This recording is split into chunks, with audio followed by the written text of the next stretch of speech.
ನಮಸ್ಕಾರ. ನಿಮ್ಗೊಂದು interesting fact ಗೊತ್ತಾ?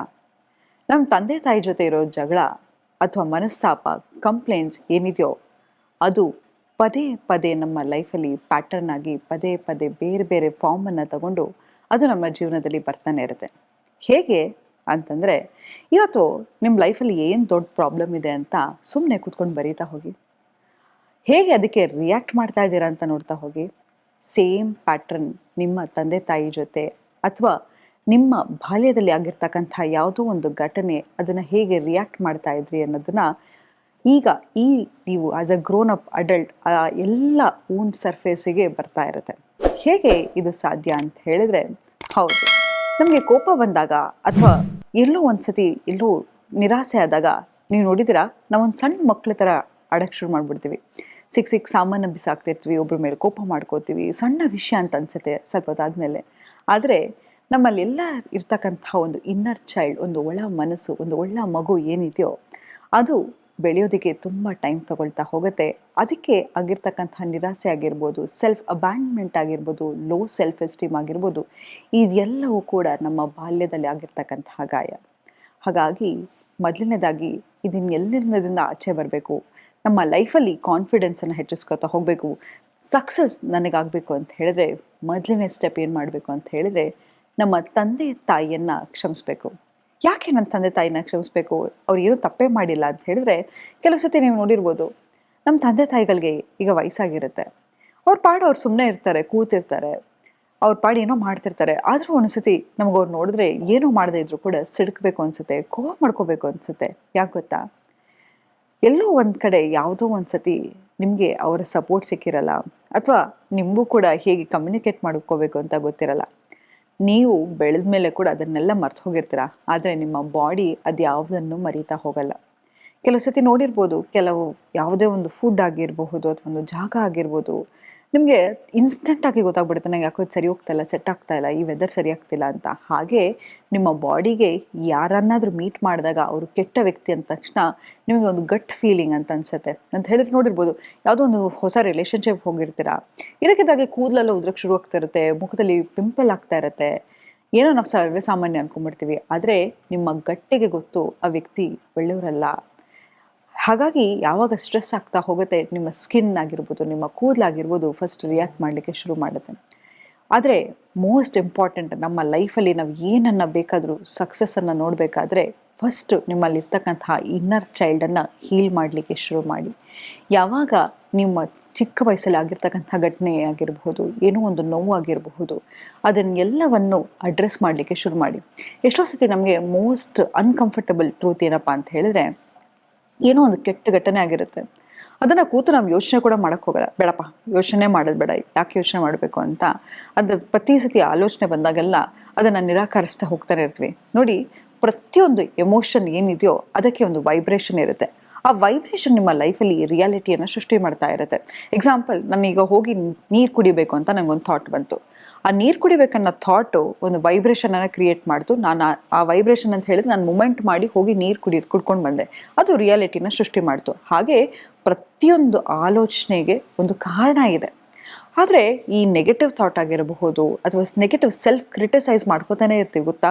ಯಾಕಂತ ಹೇಳಿದ್ರೆ ನಿಮ್ಮ ಒಳಗಡೆ ಒಂದು ಧ್ವನಿ ಬರ್ತಾ ಇರುತ್ತೆ, ನೀನು ಹೀಗೆ ಅಂತ. ಇದೆಲ್ಲವೂ ಕೂಡ ನಮ್ಮ ಬಾಲ್ಯದಲ್ಲಿ ನಮ್ಮ ತಂದೆ ತಾಯಿಗಳನ್ನ ಯಾವ ಟೋನಲ್ಲಿ ಮಾತಾಡ್ತಾ ಇದ್ರೋ ಆ ಟೋನ್ ನಮ್ಮ ಒಳ ಮನಸ್ಸಿನ ಮಾತೇನಾಗಿರುತ್ತೆ ಅದು ಸೆಟ್ ಆಗಿರುತ್ತೆ. ಎಷ್ಟೋ ಸತಿ ನೀವು ನಿಮ್ಮನ್ನು ಬೈಕೋತಾ ಇರೋದು, ಕೆಟ್ಟ ಅವಾಚ್ಯ ಶಬ್ದಗಳಲ್ಲಿ ಮಾತಾಡ್ಕೋತಾ ಇರೋದು, ನಾನು ಯೂಸ್ಲೆಸ್ ಅಂತ ಹೇಳ್ಕೊತಾ ಇರೋದು ನಿಮ್ಮ ನರ್ವಸ್ ಸಿಸ್ಟಮಿಗೆ ಗೊತ್ತಾಗ್ತಾ ಹೋಗಲ್ಲ. ಅದು ಎಲ್ಲವೂ ಕೂಡ ನಿಜ ಅಂತಲೇ ಅನ್ಕೋತಾ ಇರುತ್ತೆ. ಈಗ ನೀವೇನೋ ಒಂದು ತುಂಬ ಚೆನ್ನಾಗಿರೋ ಫೋಟೋ ಹಾಕಿರ್ತೀರ, ಯಾರೋ ಒಬ್ರು ಕೆಟ್ಟ ಕಮೆಂಟ್ ಮಾಡಿದ್ರೆ ಅಷ್ಟು ಒಳ್ಳೆ ಕಮೆಂಟನ್ನು ಮರ್ತು ಹೋಗ್ಬಿಡ್ತೀರಾ. ಯಾರೋ ಒಬ್ರು ಕೆಟ್ಟ ಕಮೆಂಟ್ ಮಾಡಿದ್ದೆ ಪದೇ ಪದೇ ಯೋಚನೆ ಬರ್ತಾ ಇರುತ್ತೆ. ಅದೇ ಸೇಮ್ ಎಫೆಕ್ಟು ನಿಮ್ಮ ಬಗ್ಗೆ ನೀವು ಕೆಟ್ಟದಾಗ ಮಾತಾಡ್ಕೊಂಡಾಗೂ ಕೂಡ ನಿಮ್ಮ ನರ್ವಸ್ ಸಿಸ್ಟಮು ಅದೇ ರೀತಿ ರಿಯಾಕ್ಟ್ ಮಾಡ್ತಾ ಹೋಗುತ್ತೆ. ಕೆಲವು ಸತಿ ಚಿಕ್ಕ ವಯಸ್ಸಲ್ಲಿ ಯಾರೋ ನೀನು ಏನು ಸಾಧನೆ ಮಾಡೋಕ್ಕಾಗಲ್ಲ ಅಂತ ಹೇಳಿರ್ತಾರೆ. ನಮ್ಮ ತಂದೆ ತಾಯಿಗಳು ನಮ್ಮನ್ನು ಎಂಕರೇಜ್ ಮಾಡಲಿಕ್ಕೆ ನೀನು ಏನಕ್ಕೂ ಉಪಯೋಗ ಇಲ್ಲ ಕಣೋ, ನಿನ್ನ ಅಣ್ಣ ನೋಡು ಎಷ್ಟು ಒಳ್ಳೆ ಮಾರ್ಕ್ಸ್ ತೆಗ್ದ, ನೀನು ನೋಡು ಹೀಗಿದೆಯಾ, ನಿನ್ನ ಫ್ರೆಂಡ್ ನೋಡು ಅಷ್ಟೊಂದು ಒಳ್ಳೆ ಸ್ಕೂಲಲ್ಲಿ ಓದ್ತಾ ಇದ್ದಾನೆ, ನೀನು ಇನ್ನೂ ಓದ್ತಾ ಇಲ್ಲ, ನೀನು ಕಪ್ಪಗಿದೆಯಾ ಕುಳ್ಳಕ್ಕಿದೆಯಾ, ಹೀಗೆ ಏನೋ ಒಂದು ಅಸಡ್ಡೆ ಮಾತುಗಳನ್ನು ಆಡಿರ್ತಾರೆ.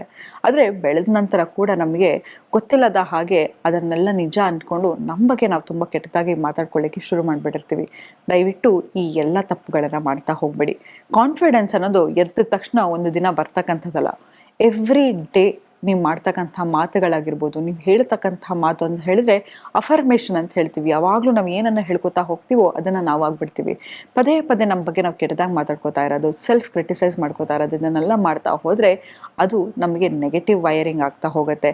ಹಾಗಾಗಿ ತಮಾಷೆಗೆ ಕೂಡ ನಿಮ್ಮ ಬಗ್ಗೆ ನೀವು ಕೆಟ್ಟದಾಗಿ ಯಾವುದೇ ಕಾರಣಕ್ಕೂ ಮಾತಾಡ್ಕೊಳ್ಳಿಕ್ಕೆ ಹೋಗಬೇಡಿ. ಪ್ರತಿದಿನ ಬೆಳಗ್ಗೆ ಎದ್ದ ತಕ್ಷಣ ಒಂದು 3 ಒಳ್ಳೆ ವಿಷಯ ನಿಮ್ಮ ಬಗ್ಗೆ ನೀವು ಹೊಗಳ್ಕೊಳ್ಳಿಕ್ಕೆ ಶುರು ಮಾಡಿ. ಈವನ್ ಫ್ರೆಂಡ್ಸ್ ಹತ್ರ ಹೋದಾಗಲೂ ಕೂಡ ಕೆಟ್ಟದಾಗಿ ನಿಮ್ಮ ಬಗ್ಗೆ ನೀವು ಮಾತಾಡ್ಕೊಳ್ಳೋದು. ಎಷ್ಟೋ ಸತಿ ನಾವು ಅನ್ಕೊಂಡ್ಬಿಡ್ತೀವಿ ನಮ್ಮ ಬಗ್ಗೆ ನಾವು ಜಾಸ್ತಿ ಮಾತಾಡ್ಕೊಂಡ್ರೆ ಕೊಚ್ಕೋತಾ ಇದ್ದಾರೆ ಅಂತ. ಖಂಡಿತ ಸುಳ್ಳು. ಯಾಕಂತ ಹೇಳಿದ್ರೆ ಯಾವಾಗ ಓವರ್ ಮಾಡಿದಾಗ ಜನ ಅದನ್ನು ತಪ್ಪು ತಿಳ್ಕೊತಾರೆ. ಆದರೆ ನಮ್ಮ ಬಗ್ಗೆ ನಾವು ಯಾಕೆ ಕೆಟ್ಟದ್ದು ಮಾತಾಡ್ಕೋಬೇಕು? ನಾನು ಬಿಡು, ನನಗೆ ಮರುವು, ನಾನು ಯೂಸ್ಲೆಸ್ಸು, ನಾನು ಹಿಂಗೆ ನಾನು ಹಾಗೆ ಅಂತ ತಮಾಷೆಗೂ ಮಾತಾಡ್ಕೊಳ್ಳಿಕ್ಕೆ ಹೋಗಬೇಡಿ. ಯಾಕಂತ ಹೇಳಿದ್ರೆ ನೀವು ಯಾವ ಟೋನನ್ನು ಸೆಟ್ ಮಾಡ್ತಿರೋ ನೋಡಿ. ಇವಾಗ ಯಾರಾದರೂ ಒಬ್ರು ಸುಳ್ಳು ಹೇಳ್ತಿದ್ದಾರೆ ಅಂತ ಹೇಳಿದ್ರೆ ಅವ್ರು ಬಾಯಿ ಬಿಟ್ಟು ನಾವು ಹೇಳಬೇಕಂತಿಲ್ಲ. ಅವರು ಹೇಳೋ ಅವರ ಬಾಡಿ ಲ್ಯಾಂಗ್ವೇಜ್ ನೋಡ್ತಿದ್ದಾಗಲೇ ಅವರ ಆರನ್ನು ನೀವು ರೀಡ್ ಮಾಡಿ ಅವ್ರು ಸುಳ್ಳು ಹೇಳ್ತಿದ್ದಾರೆ ಅಂತ ಗೊತ್ತಾಗ್ಬಿಡುತ್ತೆ. ಹಾಗೆ ನೀವು ನಿಮ್ಮ ಬಗ್ಗೆ ನಿಮಗೆ ಒಳ್ಳೆ ಗೌರವ ಇದ್ದರೆ ಎದುರುಗಡೆ ಇರೋರ್ಗೂ ನಿಮ್ಮನ್ನು ಗೌರವ ಕೊಡಬೇಕು ಅನಿಸುತ್ತೆ.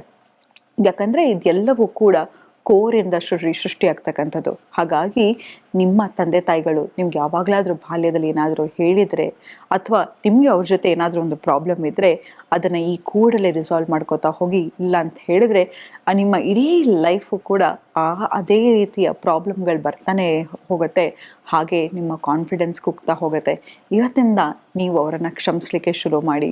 ಅವ್ರು ಯಾವುದೇ ರೀತಿಯ ಮಾತಾಡಿರಬಹುದಾಗಿರ್ಬೋದು, ನಿಮ್ಮ ಕಾನ್ಫಿಡೆನ್ಸನ್ನು ಕುಗ್ಸಿರೋದಾಗಿರ್ಬೋದು, ಕಂಪ್ಯಾರಿಸನ್ ಮಾಡಿರೋದಾಗಿರ್ಬೋದು, ಅಥವಾ ಎಲ್ಲೋ ಒಂದು ಕಡೆ ಎಮೋಷ್ನಲಿ ಅನ್ಅವೈಲೇಬಲ್ ಇರ್ಬೋದು, ಅದೆಲ್ಲವನ್ನು ನೀವು ರೀಪೇರೆಂಟಿಂಗನ್ನು ಮಾಡ್ಕೋತಾ ಹೋಗಿ. ಒಂದು ಚಿಕ್ಕ ಹವ್ಯಾಸ ಆಗಿರಬಹುದು, ಅಥವಾ ನಿಮ್ಮ ಬಗ್ಗೆ ನಿಮಗೆ ಒಂದು ಒಳ್ಳೆ ಮಾತನ್ನು ಆಡ್ಕೊಳ್ಬೇಕು ಅಂತ ಅನ್ಸೋದಾಗಿರ್ಬೋದು, ಇದೆಲ್ಲವನ್ನು ಪದೇ ಪದೇ ಯಾವಾಗ ಮಾಡ್ತಾ ಇರ್ತೀರಾ, ನಿಮ್ಮ ಚೈಲ್ಡ್ಹುಡ್ ಹಾಬೀಸನ್ನು ಯಾವಾಗ ರಿವಿಸಿಟ್ ಮಾಡ್ತಾ ಹೋಗ್ತೀರಾ, ನಿಮಗೆ ಗೊತ್ತಿಲ್ಲದ ಹಾಗೆ ನಿಮ್ಮ ಇನ್ನರ್ ಚೈಲ್ಡ್ ಹೀಲ್ ಆಗ್ತಾ ಹೋಗುತ್ತೆ. ಇವತ್ತೇ ಒಂದು ಪೇಪರ್ ಪೆನ್ ತಗೊಂಡು ನಿಮ್ಮ ಒಳ ಮನಸ್ಸಿಗೆ ಒಂದು ಪತ್ರವನ್ನು ಬರೀರಿ. ಯಾವ ವಿಷಯಕ್ಕೆ ನಿಮ್ಮ ಒಳ ಮನಸ್ಸಿಗೆ ನೀವು you are so proud of it ಅಂತ. ಮೇ ಬಿ ನೀವು ನಿಮ್ಮ ರೆಸಿಲಿಯನ್ಸ್ ಇರಬಹುದು, ನೀವು ಕಷ್ಟವನ್ನು ಹ್ಯಾಂಡಲ್ ಮಾಡ್ತಕ್ಕಂಥ ರೀತಿ ಆಗಿರ್ಬೋದು, ನಿಮ್ಮ ಪೇಷನ್ಸ್ ಆಗಿರಬಹುದು, ಅಥವಾ ನೀವು ನೋಡಲಿಕ್ಕೆ ಇರೋ ರೀತಿ ಆಗಿರಬಹುದು, ಅಥವಾ ನಿಮ್ಮ ಕೆಲಸದ ಬಗ್ಗೆ ನಿಮ್ಗೆ ಹೆಮ್ಮೆ ಇರ್ಬೋದಾಗಿರ್ಬೋದು, ಅಥವಾ ನಿಮ್ಮ ಮಕ್ಕಳಿಗೆ ಎಂಥ ಅದ್ಭುತವಾದ ತಂದೆ ತಾಯಿ ನೀವು ಆಗಿದ್ದೀರಾ ಅನ್ನೋದಾಗಿರ್ಬೋದು. ಎಲ್ಲವೂ ನಿಮ್ಮ ಬಗ್ಗೆ ಏನು ಅನ್ಸತ್ತೋ ಆ ಎಲ್ಲ ಹೊಗಳಿಕೆ ಮಾತುಗಳನ್ನು ಒಂದು ಪತ್ರವಾಗಿ ಬರೆದು ಅದನ್ನು ನಿಮ್ಮ ಜೊತೆ ಇಟ್ಕೋತಾ ಹೋಗಿ. ಯಾವಾಗ ನಿಮಗೆ ಲೋ ಸೆಲ್ಫ್ ಎಸ್ಟೀಮ್ ಅನಿಸುತ್ತೆ, ಲೋ ಕಾನ್ಫಿಡೆನ್ಸ್ ಅನಿಸುತ್ತೆ, ಆ ಇನ್ನರ್ ಚೈಲ್ಡಿಗೆ ಭರವಸೆ ಕೊಡ್ತಕ್ಕಂಥವ್ರು ಯಾರು? ನೀವೇ. ಹಾಗಾಗಿ ಪದೇ ಪದೇ ಆ ಪತ್ರವನ್ನು ಓದ್ತಾ ಹೋಗಿ. ಇದು ನಿಮ್ಮ ಇನ್ನರ್ ಕಾನ್ಫಿಡೆನ್ಸ್ ಅಥವಾ ಇನ್ನರ್ ಚೈಲ್ಡನ್ನು ಹೀಲ್ ಮಾಡ್ತಾ ಹೋಗುತ್ತೆ ಅಂತ ಹೇಳ್ತಾ ಇವತ್ತಿನ ಸಂಚಿಕೆಯನ್ನು ನಾನು ಮುಕ್ತಾಯಗೊಳಿಸ್ತಿದ್ದೀನಿ. ಧನ್ಯವಾದಗಳು.